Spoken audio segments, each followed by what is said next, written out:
Isang mapagpalang araw sa inyong lahat. Kumusta po kayo? Bago tayo magsimula, gusto kong itanong ang isang bagay na tayo lang ang nakakaalam, na madalas nating ginagawa tuwing umaga pagkatapos maghilamos. Ano ang unang ginagawa nyo? Di ba tumitingin tayo sa salamin? At sa pagtitig nyo sa inyong refleksyon, ano ang nakikita nyo? Nakikita nyo ba ang bakas ng panahon, yung dating makinis na balat? Sa paligid ng mata na ngayon ay may malalalim na guhit na crow's feet. Napapansin nyo rin ba na ang pisngi na dati ay matambok at mapula? Ngayon ay parang bumabagsak o lumalawlaw na pababa, pati na rin ang mga pekas. O age spots na parang dumi na ayaw matanggal kahit anong kuskus nyo. Alam ko ang pakiramdam, minsan nakakalungkot at napapaiisip tayo na matanda na nga talaga tayo at dahil gusto nating ibalik ang konting ganda at sigla, pumupunta tayo sa mall o sa botika para bumili ng mga anti-aging cream, whitening serum o moisturizer na may magagandang pangalan at kumikinang na pakete. Gumagastos tayo ng 500 piso, 1,000 piso o baka mas mahal pa at ginagamit natin ito gabi-gabi umaasa na baka sakaling mabura ang kulubot. Pero pagkalipas ng 1 buwan, kadalasan ay walang nagbabago at ang tanging numipis ay hindi ang kulubot sa mukha, kundi ang laman ng inyong pitaka. Mga kaibigan, paano kung sabihin ko sa inyo na ang solusyon ay wala sa department store at ang sekreto para mabanat ulit ang inyong balat at pumuti ang inyong mukha ay nasa loob lang ng inyong kusina? Sa katunayan, baka kaninang umaga lang ay itinapon nyo nito sa basurahan o pinakain sa alagang aso. Ang tinutukoy ko ay walang iba kundi ang kanin. Pero hindi yung mainit na kanin ha. Ang tinutukoy ko ay ang bahaw o leftover rice, yung kanina na nigas na sa ref na akala nyo ay wala ng silbi kundi isangag. Teka, baka may magtaka sa inyo dahil tinalakay na natin ang bigas dati. Opo, kung natatandaan nyo, gumawa tayo ng video tungkol sa hugas bigas o rice water at marami ang nag-comment na kuminis sila dahil doon. Nagpapasalamat ako sa inyong tiwala. Pero makinig kayong mabuti. Ang hugas bigas ay simula pa lang, kumbaga sa prutas, balat pa lang yon. Kung ang tubig na pinaghugasan ay mabisa, gaano pa kaya kabisa kung ang mismong butil ng kanin ang gagamitin natin? Kung ang tubig ay may 10% na sustansya, ang butil ng kanin ay may 100%. Kaya sayang naman kung tubig lang ang kukunin natin. Tignan nyo ang mga babae sa Japan. Napansin nyo ba na ang mga lola doon, kahit 70 o 80 anyos na, ay parang porselana pa rin ang balat? Hindi po yun dahil lang sa klima o yaman, kundi dahil sa tradisyon. Sa loob ng libu-libong taon, ang mga geisha at mga ordinaryong Haponesa ay gumagamit ng Komenuka o Rice Bran para sa kanilang mukha. Hindi sila gumagamit ng Botox na tinuturok. Ang gamit nila ay natural Botox galing sa bigas. At ang magandang balita ay ang bigas na gamit nila sa Japan at ang bigas na sinasaing nyo sa Pilipinas ay pareho lang ng DNA at sangkap. Ibig sabihin, ang beauty secret ng mga Hapon ay nasa kaldero nyo na ngayon. Sa video na ito, ituturo ko ang isang Japanese hack na siguradong magugustuhan nyo. Gagawin nating mascara o face mask ang inyong bahaw. Hindi ito basta ilalagay sa mukha dahil may tamang timpla ito. Lalagyan natin ito ng 2 pang simpleng sangkap na nasa kusina nyo rin para maging kremang pampabata. Ito ay pampabanat para sa saging skin, pampaputi para sa mga pekas, at pampakinis para maging glowing ang balat. Kaya pakiusap, pagkatapos ng bidyong ito, tignan nyo muna ang kaldero bago magtapon ng bahaw dahil ang basura para sa iba ay ginto pala para sa ating balat. Handa na ba kayong malaman kung paano ito nagwo-work?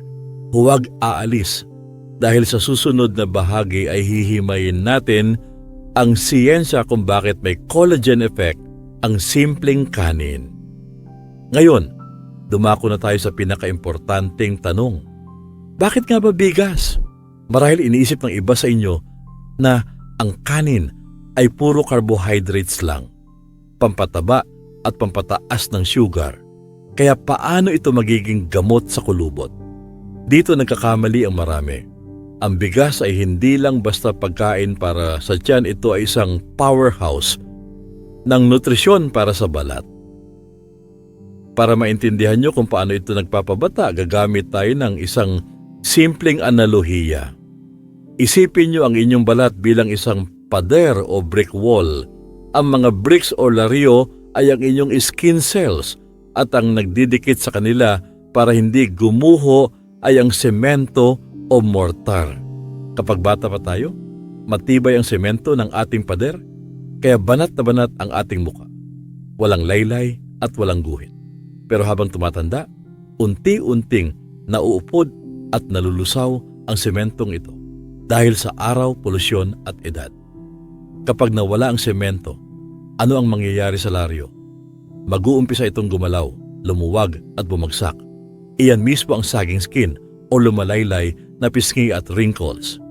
Dito ngayon, pumapasok ang magic ng bigas. Alam niyo ba na ang bigas ay mayaman sa isang sangkap na tinatawag na ceramides?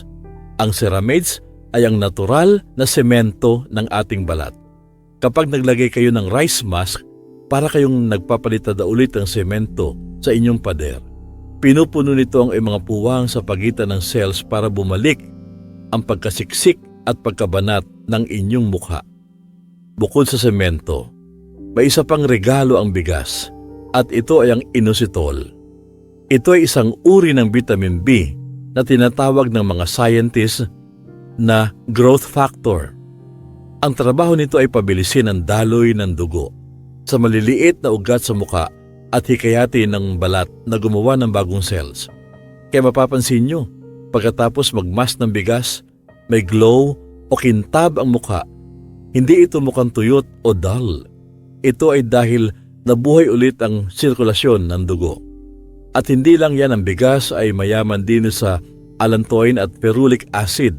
Ito naman ang mga natural na pambura ng pekas o dark spots. Kung mapapansin nyo ang mga Koji soap na pampaputi sa merkado, galing din yan sa fermentation ng bigas. Pero bakit ka pa bibili ng sabon na may halong chemical kung pwede mong gamitin ang pure extract? Galing mismo sa kanin. At ang huli, at ito ang mararamdaman nyo agad sa unang gamit pa lang, ay ang lifting effect ng rice starch o AM. Alam naman natin na ang kanin ay malagkit dahil sa starch. Kapag ginawa natin itong maskara at pinatuyo sa mukha, ang starch na ito ay sa pisikal na hihilahin ng inyong balat pataas habang natutuyo. Para itong invisible tape na humahatak sa lumalaylay na balat. Ito ay nagbibigay ng instant firming effect. Pagkahilamos nyo, mararamdaman nyo na parang masikip at banat ang inyong mukha na parang bagong facelift. Ito ang dahilan kung bakit gustong-gusto ito ng mga Hapon. Dahil hindi lang ito nagpapaganda sa long term, may instant result din kayong makikita. Kaya mga kaibigan, sana malinaw na sa inyo ngayon na ang bahaw sa inyong kusina ay hindi basura. Ito ay puno ng ceramides na nagsisilbing semento, vitamins na pampakinis at starch na pampabanat. Mas mayaman ito at mas siksik kumpara sa rice water lang na tinalakay natin noon. Ngayon na alam nyo na ang siyensya, sigurado akong excited na kayong malaman kung paano ito gawin, ano ang tamang timpla, ilang kutsara ng kanin, anong ilalahok para mas maging mabisa. Huwag kayong mag-alala dahil sa susunod na bahagi, ituturo ko ang step-by-step recipe ng ating Japanese rice mask. Ihanda nyo na ang inyong mga mangkok at kutsara. Handa na ba ang inyong mga gamit? Ngayon na ituturo ko ang step-by-step na proseso kung paano gawin ang ating Japanese rice mask gamit ang inyong bahaw. Huwag mag-alala, napakadali lang nito at 3 sangkap lang ang kailangan natin. Ang unang sangkap siyempre ay ang bahaw o leftover rice. Kailangan natin ng 2 kutsara o 2 tablespoons. Ang pangalawa ay gatas. At dito madalas nagtatanong, ang marami, "Doc, pwede ba ang powdered milk?" Ang sagot ay opo. Pwedeng-pwede ang Bear Brand, Birch Tree o kahit anong gatas na tinitimpla. Basta tutunawin niyo muna ito sa konting tubig para maging likido. Ang mahalaga ay may lactic acid tayo. At ang pangatlo ay pulot o honey. Kung medyo mahal ang honey at wala kayo sa bahay, huwag mag-alala, pwede kayong gumamit ng virgin coconut oil o kahit olive oil bilang kapalit. Pareho itong magbibigay ng moisture sa balat. Simulan na natin ang pagluluto. Ang unang hakbang ay ang rehydration o pagpapalambot ng ating bahaw. Alam naman natin na ang bahaw galing sa ref ay matigas, buo-buo at minsan ay makunat. Kaya hindi natin ito maipapahid agad sa mukha dahil malalaglag lang ito. Ang gagawin nyo, kumuha ng 2 kutsara ng bahaw, ilagay sa maliit na kaserola at lagyan ng kalahating tasang tubig. Pakuluan ito sa mahinang apoy sa loob ng ilang minuto. Ang goal natin ay gawin itong parang sobrang lambot na lugaw. Haluin nyo ito habang niluluto para lumabas lalo yung o yung puting likido na puno ng vitamins.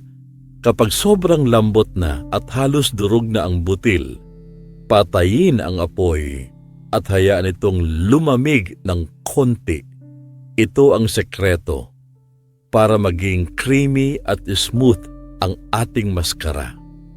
Ang susunod na hakbang ay ang pagdurog para maging cream. Kapag medyo warm o maligamgam na ang ating malambot na kanin, ilagay ito sa isang malinis na mangkok. Kung meron kayong blender o food processor sa bahay, mas maganda, i-blender nyo ito kasama ang konting gatas para maging pinong-pino na parang commercial cream na nabibili sa mall. Pero kung wala kayong blender, huwag malungkot.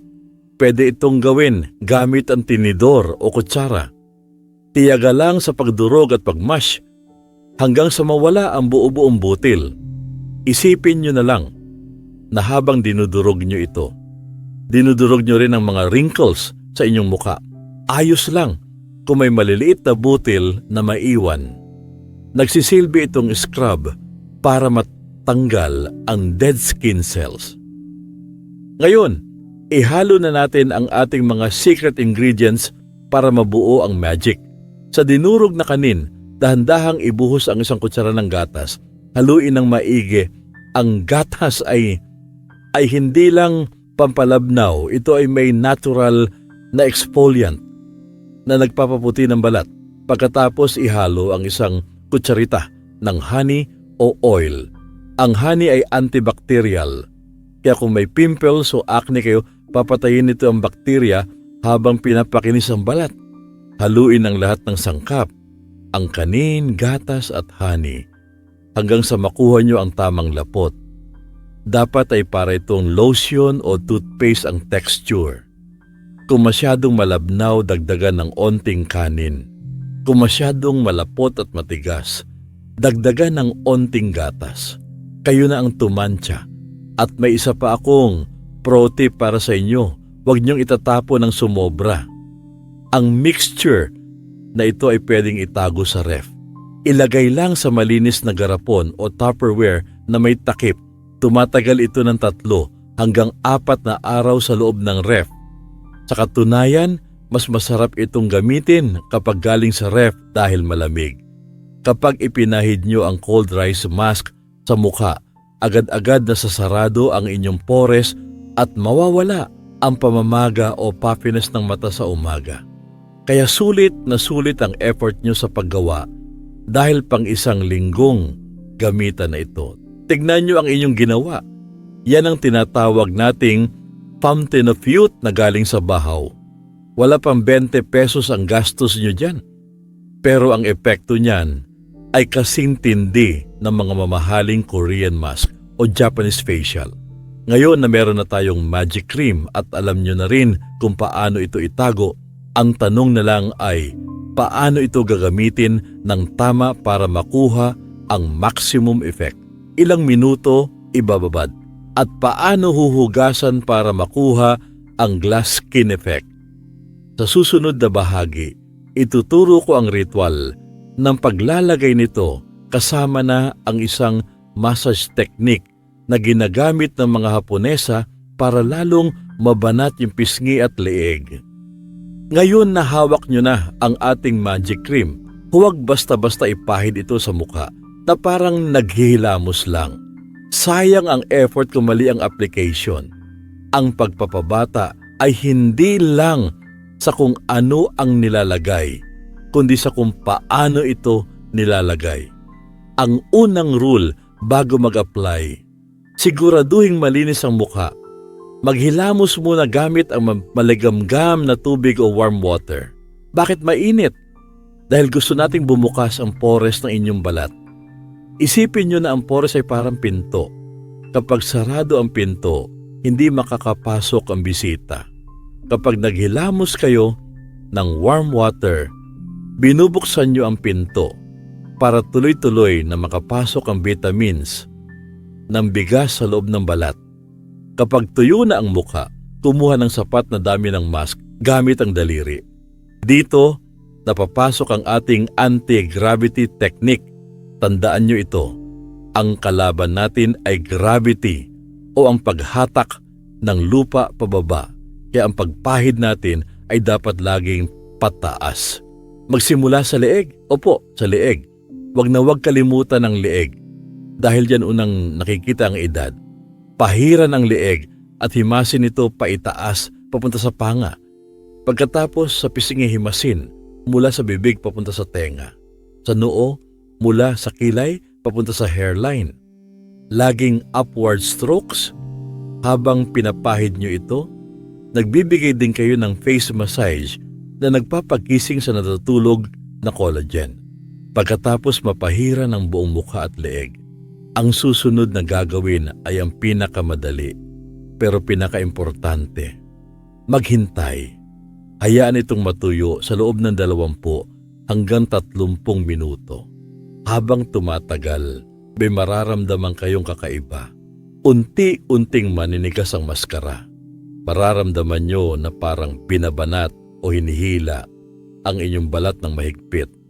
Huwag kayong matakot. Yan ang rice starch na nagtatrabaho. Iyan ang natural Botox effect. Habang nangyayari ito pakiusap, huwag mo nang tumawa o magsalita ng malakas. Relax lang. Kapag gumalaw kasi ang mukha nyo habang naninigas ang mask, baka mag-crack ito at magkaroon ng fine lines. Just relax, ipikit ang mata at damhin ang pagigpit ng mukha. Kapag tuyong-tuyo na at parang semento na ang tigas, huwag itong kuskuin ng tuyo dahil masakit yun. Ang gagawin natin ay ang rice scrub technique. Basain ng tubig ang inyong mga daliri. Dahan-dahang basain ang maskara sa mukha hanggang sa lumambot ulit ito. Kapag malambot na, huwag agad banlawan. Masahihin muna ang mukha ng circular motion o paikot sa loob ng 1 minuto. Bakit natin ito gagawin? Dahil ang maliliit na butil ng bigas na naiwan ay magsisilbing scrub. Tatanggalin nito ang mga dead skin cells, libag, at whiteheads sa ilong. Ito ang secret kung bakit pagkatapos maghilamos, sobrang kinis ng balat, parang baby. Pagkatapos ng scrub, banlawan na ng tuluyang gamit ang tubig. Pero this time, gumamit naman kayo ng malamig na tubig. Kung kanina ay warm water para buksan ang pores, ngayon ay cold water naman para isara ang pinto. Gusto nating ikulong ang nutrients at moisture sa loob ng balat. Pagkatapos magbanlaw, dampian lang ng malinis na tuwalya. Tignan nyo ang salamin, pansinin nyo ang glow. Pansinin nyo na parang rosy cheeks kayo. At hawakan nyo ang inyong pisngi, di ba sobrang lambot at bouncy? Iyan ang resulta ng matiyagang pag-aalaga gamit ang simpleng bahaw. Pero bago tayo magtapos, may huli akong paalala. Hindi ito magic na isang beses lang gagawin ay okay na habang buhay. Kailangan ng disiplina. Gaano kadalas ito dapat gawin? At sino ang mga bawal gumamit nito? Sa ating huling bahagi, ibibigay ko ang final instructions at ang ating challenge para sa inyo. Huwag aalis dahil gusto kong marinig ang inyong pangako sa sarili. Narito na tayo sa huling yugto ng ating usapan. Sa puntong ito, hawak nyo na ang recipe, alam nyo na ang siyensya, at alam nyo na ang tamang ritual. Pero bilang inyong gabay, hindi ako papayag na matapos ang bidyong ito nang hindi ko kayo nabibigyan ng extra tips para masulit nyo ang inyong ginawa. Pero bago ang lahat, kailangan kong maging prangka at totoo sa inyo. Ang rice mask na ito ay hindi magic wand o himala na sa isang pahid lang ay mawawala ng lahat ng kulubot na naipon ng 50 taon. Hindi po ganoon ang buhay. Ang pagpapaganda ay isang proseso. Hindi ito event. Ang nakita nyo sa salamin pagkatapos magbanlaw, yung lambot at kintab ay preview pa lang yon ng tunay na resulta. Para makuha ang long-term result, ang kailangan ay ang tinatawag nating consistency. Ang payo ko ay gawin ito 2 hanggang 3 beses sa isang linggo. Huwag araw-araw dahil kailangan din huminga at magpahinga ng balat. Gawin niyo itong ritual tuwing gabi bago matulog. Sa loob ng unang buwan, mapapansin niyo na unti-unting pumusyaw ang mga dark spots. Sa ikalawang buwan, mararamdaman niyo na mas firm o mas matigas na ang balat ng inyong pisngi at hindi na ito lawlaw. At sa ikatlong buwan, baka magulat na lang ang mga kumare niyo at itanong kung nagpa-botox ba kayo o nagpabela. Ang sagot niyo lang nang nakangiti, hindi, bahaw lang iyan. Ngayon, heto na ang bonus tip number. Isa na ipinangako ko. Madalas masyado tayong focus sa mukha, pero nakakalimutan natin ang ibang parte na nagbubuking ng ating edad. Tignan niyo ang inyong mga kamay. Marami dyan ang mukha ay mukhang 50 anyos dahil sa kakalagay ng cream, pero ang kamay ay mukhang 70 anyos, kulubot at maraming ugat. Ang good news, ang bahaw mask na ito ay pwede ring gamitin sa kamay. Kapag nagpahid kayo sa mukha, damihan nyo na ang gawa. Pahiran ang likod ng mga palad. Hayaan itong matuyo kasabay ng mukha. Ang starch ng bigas ay may plumping effect na nagpapatambok ng balat sa kamay, kaya matatakpan nito ang mga nakiusling ugat at gagawin itong makinis tignan. At heto pa ang bonus tip number 2, at ito ang paborito ng mga tamad magluto araw-araw. Ang tawag dito ay ang ice cube hack. Kung tinatamad kayong magluto ng bahaw linggo-linggo, ganito ang gawin nyo. Gumawa ng maraming mixture sa isang bagsakan. I-blender ito ng pino. Pagkatapos ilagay ito sa ice cube tray o yung hulma ng yelo at ilagay sa freezer. Hayaan itong tumigas. Sa tuwing gagamit kayo, kumuha lang ng isang cube, ipahid ito sa mukha habang natutunaw. Ang lamig ng yelo ay magsasara ng pores at magpapawala ng puffiness o pamamaga ng mata sa umaga habang ang bigas ay nagpapabanat.